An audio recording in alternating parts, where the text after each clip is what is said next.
Chapter 3. Maximum Giraud, Guardian of His Secret.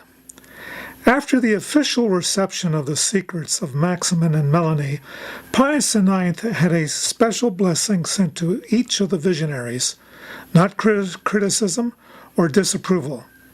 This is a fact of history which is absolutely certain. It must never be forgotten when, under the pretext of burying these two revelations into oblivion, someone still dares to assert that the Pope has not spoken. Moreover, reason makes us understand that God does not frivolously, without purpose, give a secret to his messengers while allowing the person divinely favored to publicly announce, "I have a secret." By this fact, God requires that it come to light sooner or later. Thus, the Apocalypse itself, which is in itself a secret, a divine revelation, appeared doubtful for some time to the Church Fathers.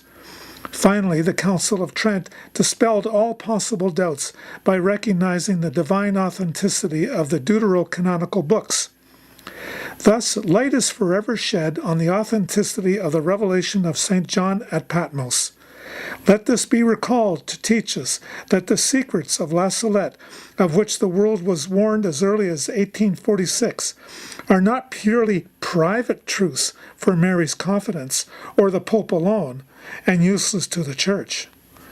It is therefore right to deal with the secret of the seer of 1846 and to speak frankly of its existence and of the heroic fidelity of the shepherd in communicating it to Pius IX alone, and of the conjectures permitted as to the content of this revelation, and also of noting in Maximin a certain spirit of prophecy during his life. All these considerations are intended to prepare minds to believe in his secret when it is published by the Vatican, for it is a capital fact of the existence of Melanie's companion's secret. Is this not an indication of its importance, especially since Pius IX read his before that of the shepherdess? This remark is, it is true, only a detail, but undoubtedly God wanted to prepare the soul of this Pope, so tried with, quote, cross after cross, crus de crus, Malachi's epitaph, with the reading of the revelation of Melanie, where there are so many announcements of terrible events. It is well known that the first impression of the Sovereign Pontiff was very vivid when he became acquainted with the secrets of the shepherds on July 18, 1851. And far from retreating from his initial impression, Pius IX attached even greater and greater importance to the mystical communications of the apparition from the Alps by the interest he never ceased to take in the very person of each messenger of Our Lady of La Salette. In 1854, the Pope received the young mountaineer from the Dauphine incognito, twice in the month of September, in a long private audience, guided in his journey by Mr. Louis-Marie Semelien, a distinguished painter from Angers, his protector. Doesn't this fact alone tell us the greatness of the seer's mission? Moreover, Pius IX said to him, "We are happy that the Lord deigns to make such things known to us." By the end of the afternoon of the day of the apparition of Our Lady of the Alps, the subject of the secrets was already being discussed. Maximin said to Melanie, "The lady spoke to you for a long time without my hearing her. I could only see her move her lips. What did she say to you during that time?" "Something I cannot tell you. She forbade me." "Oh, how happy I am, Melanie. She also told me something I won't tell you either. No, rather, I will. Tell me your secret, and I will tell you mine." Maximin spoke thus mischievously because he had no intention of disobeying Mary. On this subject he said, "I would have received Melanie's secret and then kept mine." As for the public, it was not until the following Saturday, October 3rd, a fortnight after the apparition, that we learned of the existence of the secrets in the presbytery of Corps, where the parish priest was questioning the two witnesses in front of a few attendants. As soon as it was known that the visionaries were the custodians of the confidences of the celestial vision, public curiosity was aroused. For 5 consecutive years, the little shepherds kept their silence in a truly miraculous way, thanks to the strength of their character and above all the sagacity of their spirit in thwarting all the most skillful, seductive, and obstinate ruses. Finally, they yielded only to the authority of the Pope. Let us see in what circumstances our young hero is concerned. Let us remember the incident at Ars, which was only one of those setbacks or misunderstandings, such as one always and necessarily encounters in all mystical causes. They are always opposed and contradicted, at least in the beginning, if they are of divine origin. To be met with contradiction, even persecution, is the characteristic sign of the divine Savior and of his chosen disciples. The holy old man Simeon warned the Mother of God, and in her person the whole Church. Yes, it was the incident at Ars, the unfortunate but temporary opposition of Blessed Vianney to Our Lady of La Salette, which influenced Pius IX to request the communication of the secrets of the children of Mary. The author is making an erroneous assumption popular at the time. How many steps were necessary in 1850 and 1851, and how many explanations were needed to persuade Maximin that he had to deliver his secret to the Pope in secret? Only a providential circumstance led him to obey the Pope. More than all, the reasoning of the theologians who tried to prove to him that the sovereign pontiff is above everything, except natural law and the rights of nations. What is this circumstance? An insignificant but mysterious phrase which escaped the notice of Canon Taxis of Grenoble in his exhortation to Maximin to deliver his message to Pius IX alone. This word of the good canon coincided, unbeknownst to him, with a word from the secret of the Blessed Virgin, which is prudence and wisdom itself in its manifestations. This expression of Canon Taxis Maximin did not say, lest he should reveal even a word of his mysterious message, but he saw at once that God's hour had come, authorizing him to write his secret. Until then, he had never wanted to confide it even to a hidden document, much less to any person in the world. Mary Shepherd wrote, quote, "Without this word from the canon, I was determined that neither a letter from the bishop, nor threats, nor pains, nor anything could have broken the seal affixed to my lips by the beautiful lady." Unquote. Thanks, therefore, to this revealing incident, Maximin was as certain of being able to write his secret as if the Mother of God had descended again to order him to surrender to the desires, the injunctions of the sovereign pontiff. Consequently, a few days after his consent was given, Maximin went willingly to the Chancery of Grenoble on July 2, 1851. The bishop had only to say a few words of encouragement about permitting him to write his secret in the presence of 2 witnesses, Canon Taxis and Mr. Benjamin Dowse, chief engineer of the Department of Isère. Away from the eyes of these official witnesses, he made himself as comfortable as in a classroom, and took about an hour and a half to write his secret, which was not, however, very long. But he took his time and reread his copy several times. At last the bishop came to see if Maximin had finished, and because the prelate asked him if his handwriting was correct and easy to be read by the sovereign pontiff, the young schoolboy, for the sake of propriety, asked for a second sheet of paper and quickly copied his first text more neatly, without explanation or embarrassment, as well as without joy or sadness, but with calmness and assurance. The bishop returned a second time to make sure that Maximin had no need, under any pretext, to begin his writing again. Upon the declaration of the seer that all was completed this time, the child himself folded the sheet containing his secret, enclosed it in a blank sheet, and put it all in a large envelope, on which he alone affixed 5 seals with the diocesan coat of arms. Then, spontaneously, in the presence of the bishop and the witnesses, before the eyes of all, he burned with the candle which had been used to melt the wax the first copy of his secret, which no one had been able to read. Finally, on the envelope, he wrote in his own handwriting, quote, "To His Holiness Pius IX, Rome," unquote.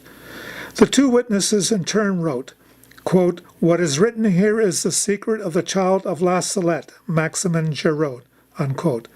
Thus the Bishop of Grenoble came into possession of this Marian writing. From these incontestable facts of history, it follows that Mary's words were confided to Pius IX alone. But since July 2nd, 1851, has Maximin not violated this, at least in part? Has he not made something of it known? This is a question to be examined carefully, since the honor of the seer depends on it, as he never ceased to repeat that he could not communicate his secret except to the Pope. Neither during his life nor after his death, in any written form, did Maximin even verbally reveal to anyone in the world a single word of his message. He did not even give its meaning, and when asked whether his secret was cheerful or sad, he answered with so much wit and so much variety of expression that nothing could be guessed. How can we prove the absolute silence of Mary's messenger regarding the confidence he had received from her? By his trials, the very martyrdom of his life, in resisting all attempts at curiosity on this point, and by his protests against anyone who claimed to have known anything of his revelation through him. In short, he would have taken his secret with him to the grave had it not been for his official letter to the Vatican. Melanie owes the trials of her life, especially in the Carmelite convent at Darlington, to her secret.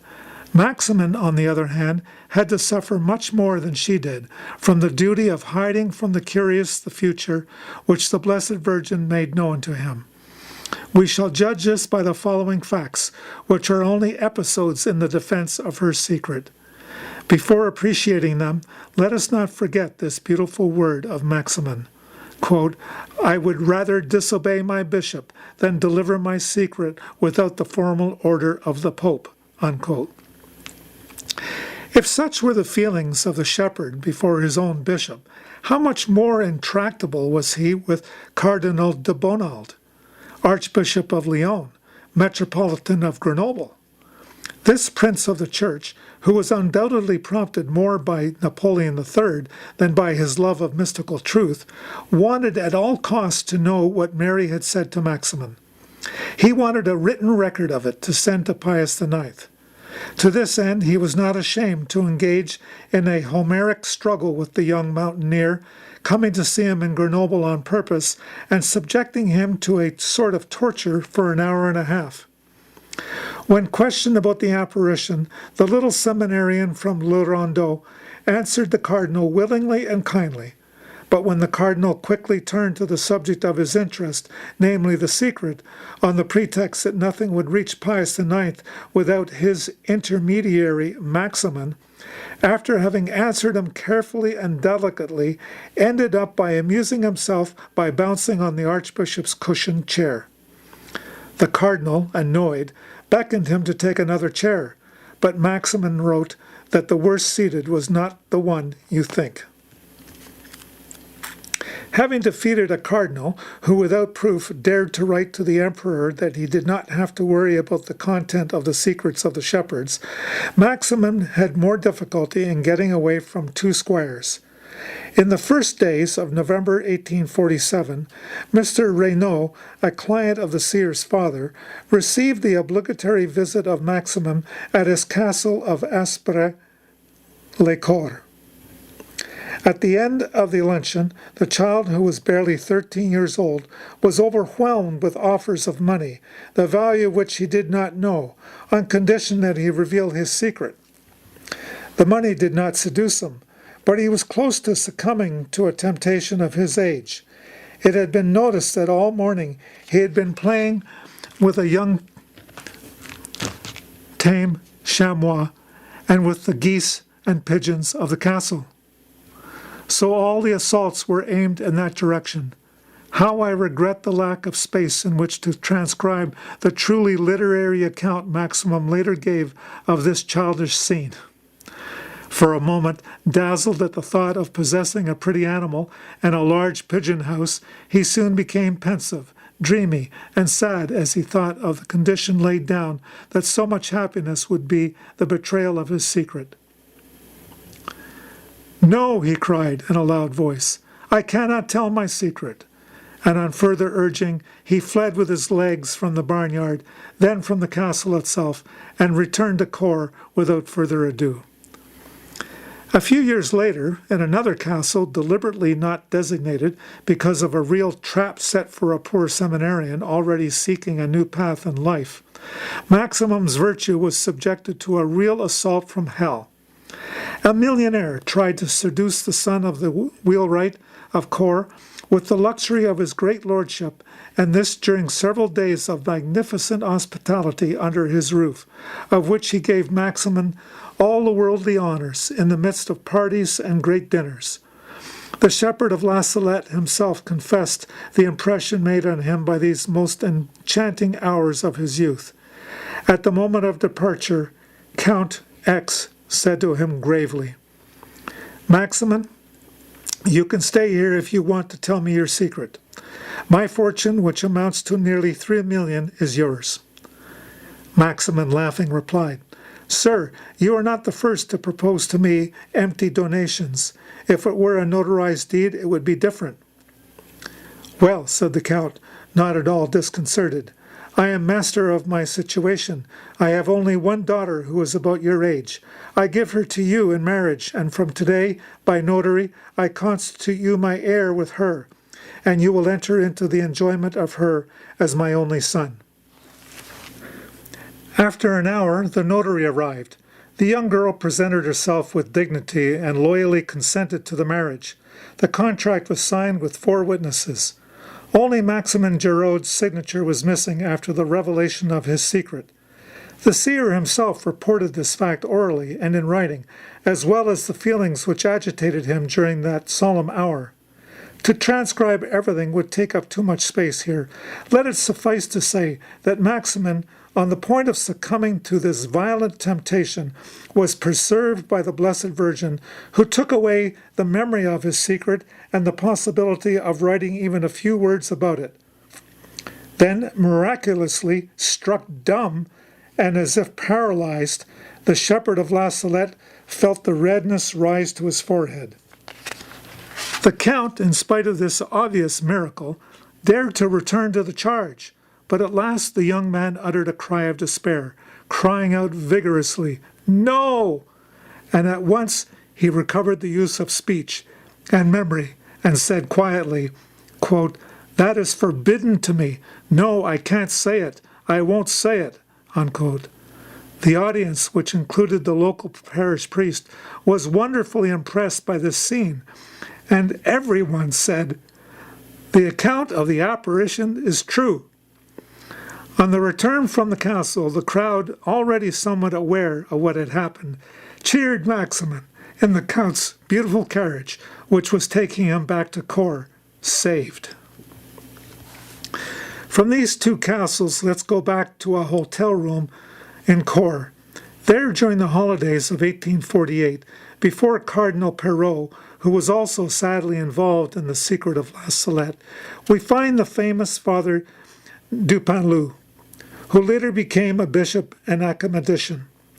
In Father Le Bailiff's work of 1881, which necessity forces me to shorten, the parish priest of Farceaux did not dare to write the name of Bishop Dupanloup in the historical account which follows.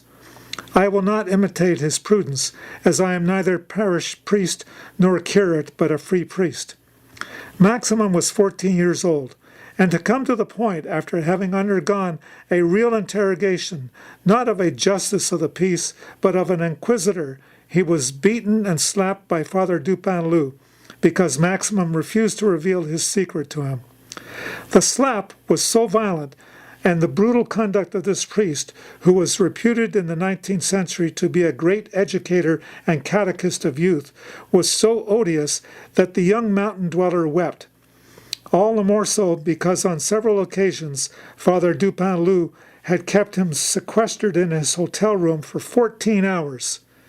This incontestable fact, well known to Mr. Girard, a publisher, and also to a number of Maximin's friends, authorizes me to digress here.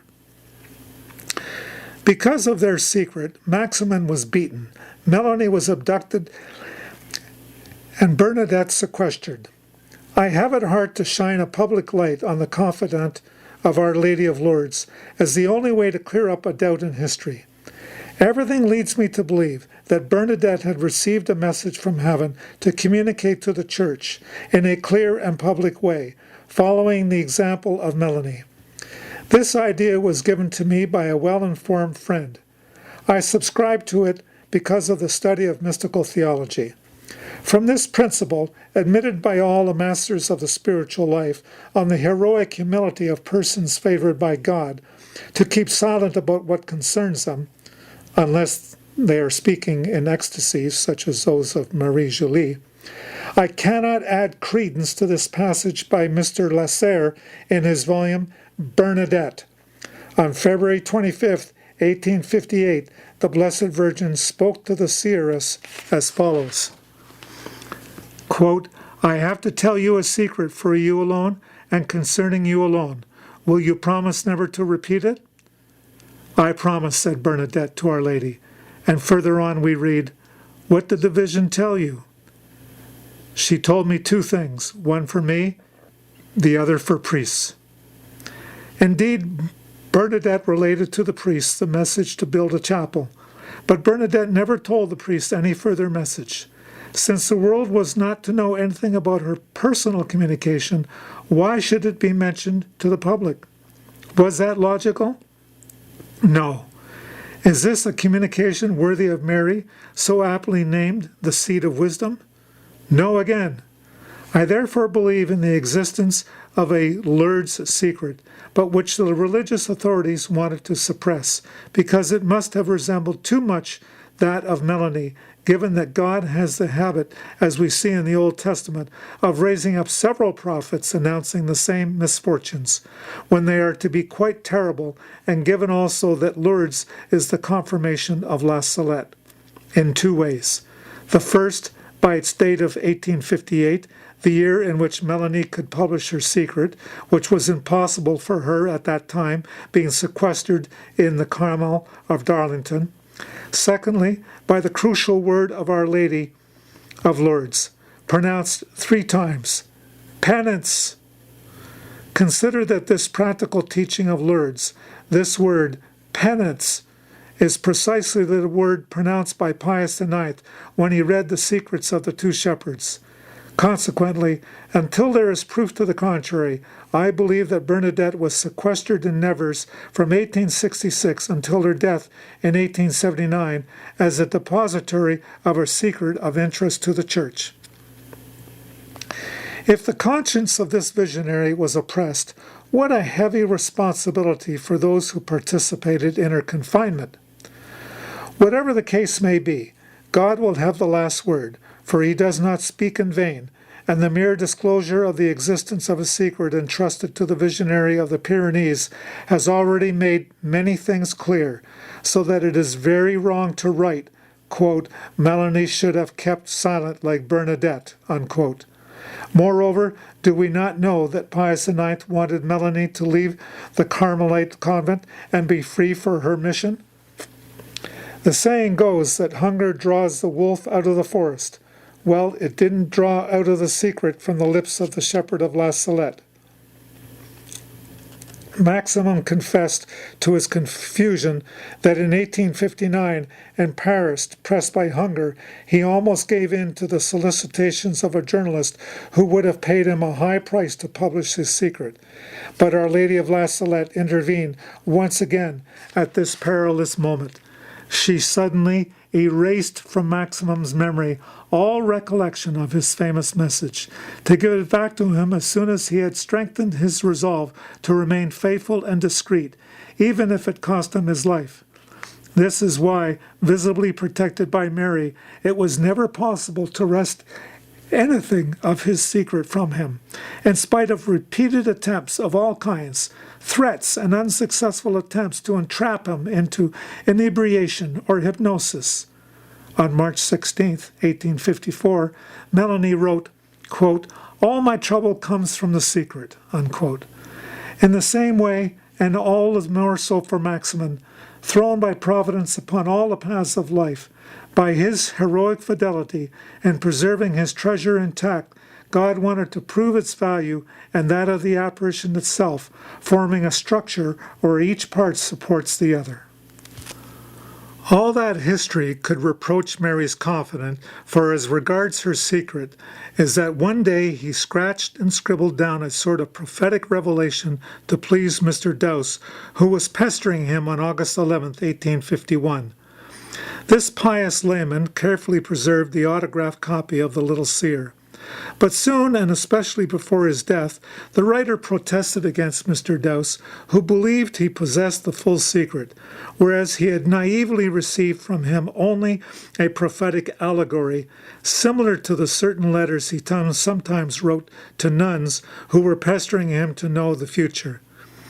But from the very beginning, Maximin spoke out energetically against a publisher, Mr. Claude Régis Girard, director of a defunct newspaper, La Terre Sainte, the Holy Land, and of a very rare brochure, Les Secrets de la Salette et leur Importance. He had published text supposedly of Maximin's secret, and without his knowledge. He drew a colossal volley of criticism from the shepherd, aided by his friend Mr. Dowse, so much so that Mr. Girard, who had obtained the blessings of Pius IX for his pious writings, was obliged to retract them.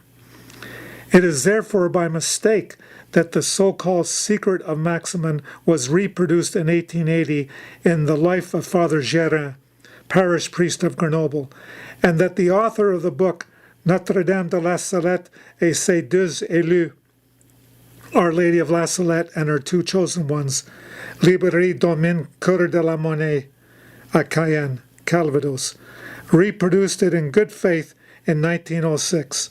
This is one of the rare errors in this excellent compilation of documents on La Salette. In summary, the visionary of La Salette frequently declared, both orally and in correspondence, that he had not revealed anything of the text of his divine message, and that he died in peace, having entrusted it to Pius IX and to the custody of the Vatican. In spite of this solemn and public declaration of Maximin, can we reasonably make some conjectures about his secret? Yes, according to certain clues. Obviously, the message of the shepherd can only confirm that of the shepherdess, or at least not be in any way contrary to it. The one and the other must complement each other, like the Gospels, which agree in truth in spite of apparent divergences. Moreover, each secret must have special prophecies or a particular character. What then would be the special character of Maximin's secret? It would mainly announce the triumph of the Church, and above all, it would designate the political savior referred to in so many prophecies under the popular name of the Great Monarch. I believe the triumph of the Church is indicated by the eagerness of the little shepherd of the Alps to place his wooden cross at the place called the Assumption of Mary, where she ascended to heaven triumphantly while her gaze was on Rome.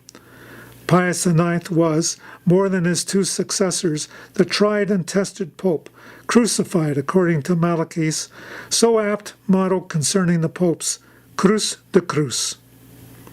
Yet it has been noticed that, in general, serenity shone on his brow. How many times he uttered solemn words of confidence in a better future, which, alas, we have not yet seen. The surprising calmness of this holy pope was attributed to his knowledge of the two secrets of La Salette.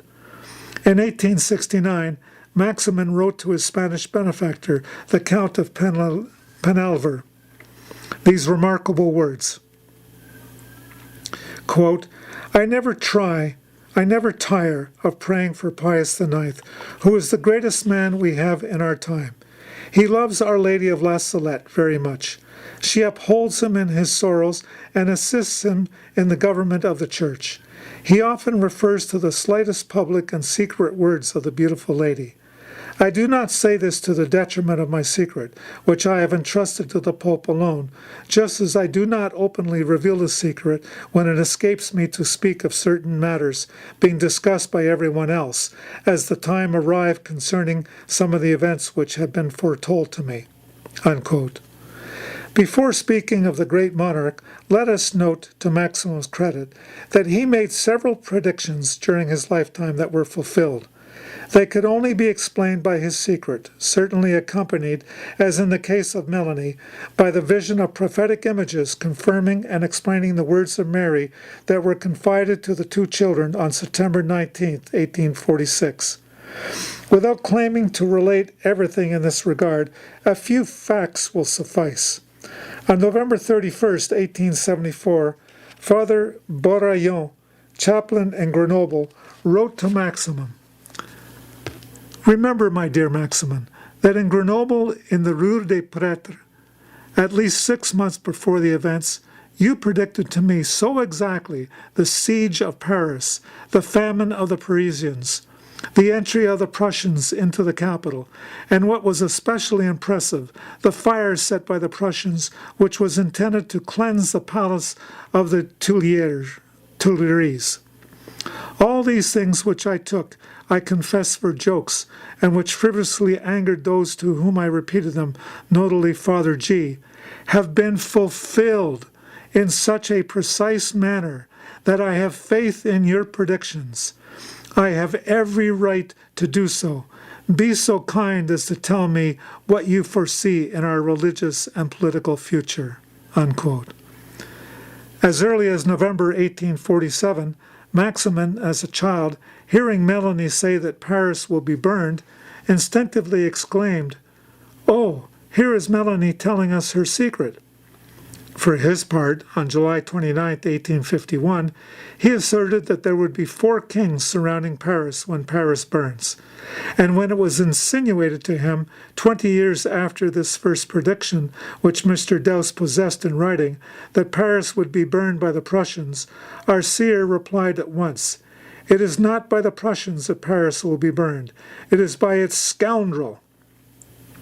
Did not the communists of 1871 prove the Shepherd of La Salette right? On February 4th, 1873, he wrote, quote, "I do not think that everything will end in 1873. I greatly fear that the majority of the chamber will ruin Paris and the rest of France in a terror even more appalling than in 1793, unquote. And on February 12th, he added, "I fear a second Prussian invasion." In 1854, it was claimed in his presence that war with Russia would not take place, since the emperor had descended from his throne to extend his hand to the Russian ambassador. "Well," cried Maximin, "I tell you, we shall have war with Russia." 4 weeks later, war was declared. Remarkably, Maximin was gifted with the prophetic spirit in some particular cases. Before the War of 1870, he was already settled in Cours, far from his adopted parents, the Jourdains of Paris. On August 19th of that terrible year, he sent them a dispatch which read, "Come quickly, time is short." Mrs. Jourdain left alone as soon as possible. Not seeing her husband with her, the shepherd pressed him with letters and dispatches. Then, in the face of so much insistence, Mr. Jourdain determined to leave in haste on September 17th. He was taking the last train, which was to cross the fortifications. On hearing the news of her husband's arrival at last at Cours, Mrs. Jourdain went up to the sanctuary of La Salette in thanksgiving. It was the 18th of September, and on that day Maximum said to her, quote, "Poor mother, at this moment your beautiful property is being pillaged and the fire is ravaging it. You are completely ruined," unquote. She and her husband remained 6 months without being able to verify such words, because they knew anything about their villa, far away near Paris. It was only when the local priest, Father Boulay, wrote them on February 9, 1871, a short summary of the disaster with the date of the Prussian evacuation, that they understood that the words of the shepherd had been truly prophetic. Maximin's most certain and best-known prediction, even acknowledged by the press, is the one he made to the Archbishop of Paris on December 4th, 1868. Quote, "Well, my lord, since you do not want to believe in La Salette, would you believe me if I told you that one day you will be shot?" Unquote. In 1871, at La Roquette, Archbishop Darboy reminded those around him of this prophecy. Quote, "Maximum told me that I would be shot." Unquote. On May 24th, 1871, Archbishop Darboy of Paris was executed in prison, along with several other prominent hostages, by the short-lived Paris Commune. The accuracy of these perfectly fulfilled predictions, and perhaps of several others that remained unknown, should give us confidence in the truth of his secret concerning the great monarch. At last, in the Vatican, the autographed text of Melanie's secret brought to Rome on July 18, 1851, along with that of Maximum, has been destroyed. The author is making an erroneous assumption popular at the time. I like to believe that the Little Shepherd's writing has been faithfully preserved there because of its political character. It announces to the papacy its liberator, identified by many prophecies as the great monarch. Who is he? One of the descendants of the survivors of Louis XVII, whom Maximum Giraud's indications will make us recognize as the chosen one of God, as the one whom the great Pope will have to crown. Such is my personal conviction, which has 2 points of support. First, there is no doubt that at the end of April 1865, Maximum had a mysterious interview with the Count de Chambord, and that his short conversation, out of earshot of any witness, is reminiscent of the interview that the Seer of Beauce, Martin de Gallardon, had with Louis XVIII. Second, the shepherd's well-known love of legitimate royalty. In his lifetime, this was represented in the eyes of the public by Henry V, who were then aware of the theory of survivorship of Louis XVII. Yes, Maximum believed in the prophecies of the great monarch. Maximum, following the example of the Carthusian monks and other orders who put their coat of arms on their products, he also had his own coat of arms. They were suggested to him by the Countess de Chambord, then painted by Mr. de Gramont, who gave the explanation on February 2nd, 1869. 3 lilies, symbol of attachment to Our Lady of La Salette, the Pope, and the King. In a letter of July 24th, 1874, Maximum wrote these lines, quote, "I still have confidence that our King will come. The House is failing in its mission and the MacMahon in his duty by not going to seek out the King and offer him what is due him, at least to save France." Unquote. One asks, when will France be saved? Let us listen to the voice of Pius IX, who many times drew on the knowledge of the 2 secrets of the shepherds in his public speeches. In 1871, on the 25th anniversary of his election, he said to the French deputation presided over by Bishop Forçade of Nevers, quote, "There will be a great prodigy which will fill the world with wonder. This prodigy, however, must be preceded by the triumph of the Revolution. The Church will have much to suffer. Her ministers and her chief, first of all, will be outraged, persecuted, martyred." Unquote. At the end of December 1873, Pius IX added, quote, "Society is on the eve of a plague which will resemble the drowning of the Egyptians in the Red Sea. Will it be in 40 days, 40 weeks, or 40 months? I do not know, but what I do know is that it will be before 40 years. If therefore this Pope had correctly understood and interpreted the prophecies to which he was certainly alluding, 1913 would be a terrible year, the opening of the great crisis of the secret of Melanie. Maximin, too, during his lifetime, spoke unceasingly of chastisements, of misfortunes, followed by peace and the resounding triumph of good over evil. In a word, in 1913, we must tremble and hope.